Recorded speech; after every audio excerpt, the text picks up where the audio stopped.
Tempo comum, 7ª semana, sexta-feira. Tema 59. Proteger a família. Pontos a meditar. 1. Jesus devolve a sua pureza original, a dignidade do matrimônio. Unidade, indissolubilidade. 2. Apostolado sobre a natureza do matrimônio. Exemplaridade dos cônjuges. Santidade na família. 3. O matrimônio cristão. Pelo sinal da Santíssima Cruz, livrai-nos Deus nosso Senhor dos nossos inimigos.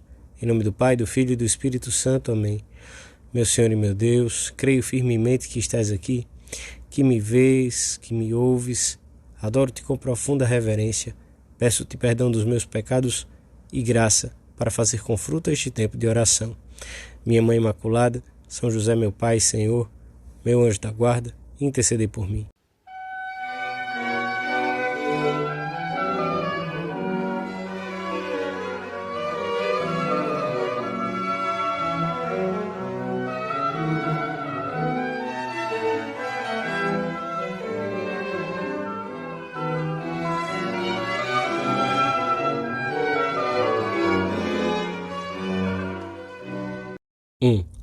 O Evangelho da missa de hoje mostra-nos Jesus ocupado em ensinar uma multidão que chegava de todas as cidades vizinhas.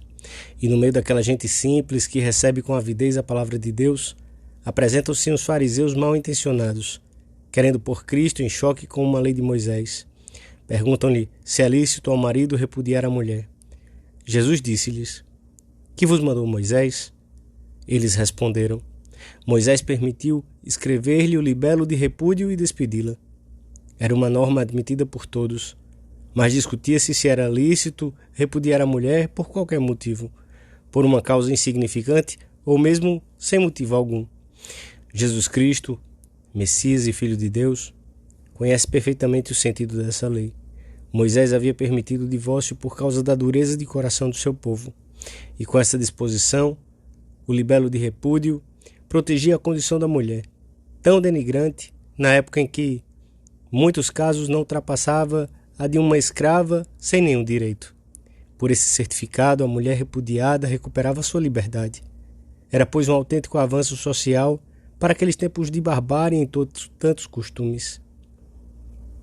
Mas Jesus devolve a sua pureza original à dignidade do matrimônio, conforme Deus o instituíra no princípio da criação. Deus os fez varão e mulher. Por isso, deixará o homem seu pai e sua mãe, e se unirá a sua mulher, e os dois serão uma só carne. Portanto, o que Deus uniu, o homem não separe. Este ensinamento do Senhor soou como uma exigência demasiado drástica ao ouvido de todos, a tal ponto que os próprios discípulos, conforme relata São Mateus, lhe disseram: se tal é a condição do homem com relação à mulher, é preferível não casar-se. A conversa deve ter se prolongado, porque já em casa tornaram a interrogar o Senhor sobre a questão, e Jesus declarou para sempre: aquele que repudia sua mulher e se casa com outra, comete adultério contra aquela.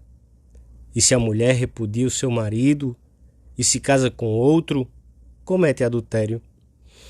O Senhor sublinha que Deus estabeleceu já no princípio a unidade e a indissolubilidade do matrimônio. Comentando este ensinamento, São João Crisóstomo diz uma fórmula simples e clara que o matrimônio é de um com uma, para sempre.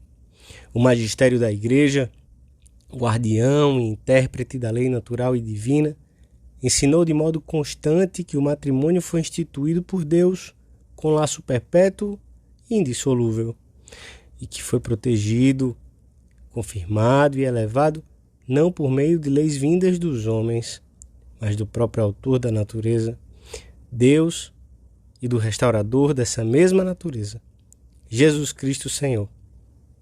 Leis, portanto, que não podem estar sujeitas ao arbítrio dos homens, nem sequer ao arbítrio dos próprios cônjuges.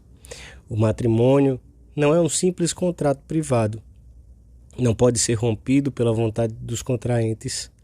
Não existe nenhuma razão humana, nenhuma situação limite por mais iníqua que possa parecer, capaz de justificar o divórcio.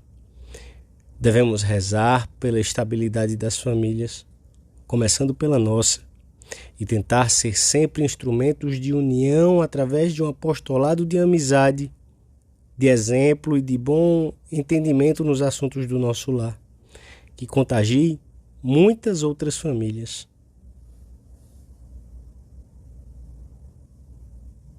2. Nos seus esforços por recordar o valor e a santidade do matrimônio, o cristão não deve deixar-se impressionar pelas dificuldades e mesmo pelas chacotas que possam surgir no seu ambiente. Da mesma forma que o Senhor não se importou com o clima existente em Israel, contrário à sua doutrina. Ao defendermos a indissolubilidade da instituição matrimonial, fazemos um imenso bem a todos. Jesus Cristo, contrariando o ambiente da época a respeito do matrimônio, devolve-lhe toda a sua dignidade original e eleva-o à ordem sobrenatural ao instituí-lo como sacramento chamado a santificar os cônjuges na vida familiar.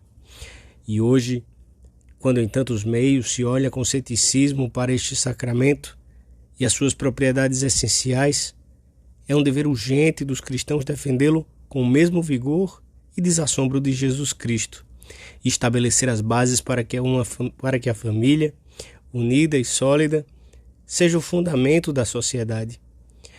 A família tem que ser objeto de atenção e de apoio por parte daqueles que intervêm na vida pública. Educadores, escritores, políticos e legisladores devem ter em conta que grande parte dos problemas sociais e mesmo pessoais tem as suas raízes nos fracassos ou carências da vida familiar.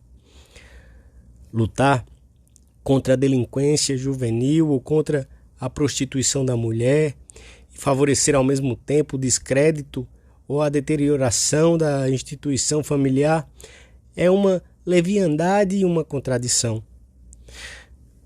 O bem da família, em todos os seus aspectos, tem que ser uma das preocupações fundamentais da atuação dos cristãos na vida pública.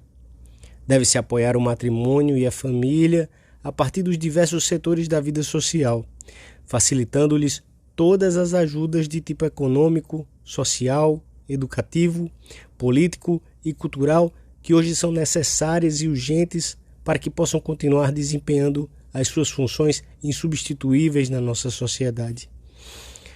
Cumpre fazer notar, no entanto, que o papel das famílias na vida social e política não pode ser meramente passivo. Elas mesmas devem ser as primeiras a procurar que as leis não somente não ofendam, mas sustentem e defendam positivamente os direitos e deveres da família, promovendo assim uma verdadeira política familiar.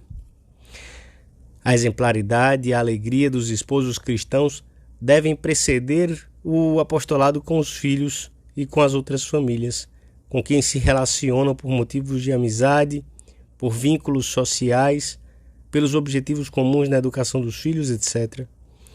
Essa alegria, no meio das dificuldades normais de qualquer família, nasce de uma vida santa, da correspondência à vocação matrimonial. E os filhos realizam um bem muito grato a Deus quando se esforçam por empregar todos os meios ao seu alcance para colaborar com o ambiente próprio de uma família cristã, em que todos vivem as virtudes humanas: cordialidade jovial, sobriedade, amor ao trabalho, respeito mútuo.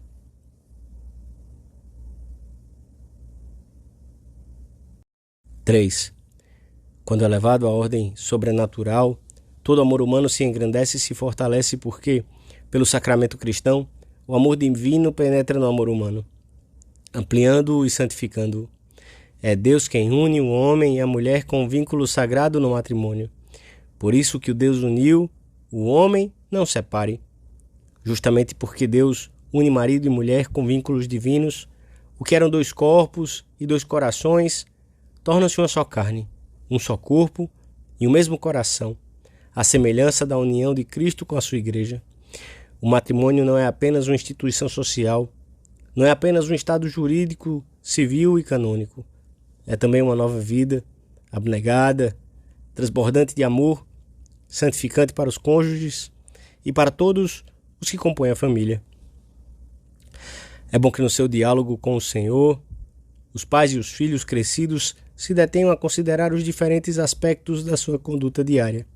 A convivência afetuosa, livre de discussões, de críticas ou de queixas, o cuidado com a boa ordem da casa e com o atendimento material dos filhos, dos irmãos, dos avós, o aproveitamento do tempo nos fins de semana, evitando o ócio ou os passatempos inúteis, a serenidade diante das contrariedades, o respeito pela liberdade e pelas opiniões dos outros, juntamente com o conselho oportuno, o interesse pelos estudos e pela formação das virtudes cristãs dos filhos ou dos irmãos mais novos, a solicitude para com os que requerem um cuidado e uma compreensão mais esmerados e mais sacrificados, etc. Se os pais se amarem, com amor humano e sobrenatural, serão exemplares e os filhos se espelharão neles para encontrarem a resposta a tantas questões que a vida suscita. Num ambiente alegre, o ideal cristão e as nobres ambições humanas florescerão e darão frutos abundantes de paz e de felicidade. E a família se converterá num lugar privilegiado para a renovação constante da Igreja, para a nova evangelização do mundo, a que o Papa João Paulo II nos anima. Peçamos à Santíssima Virgem, Mãe do Amor Formoso, graça abundante de seu Filho Jesus Cristo para a nossa família e para todas as famílias cristãs da terra. Dou-te graças, meu Deus, pelos bons propósitos, afetos e inspirações que me comunicaste nesta meditação. Peço-te ajuda para os pôr em prática. Minha Mãe Imaculada, São José, meu Pai, Senhor, meu anjo da guarda, intercedei por mim.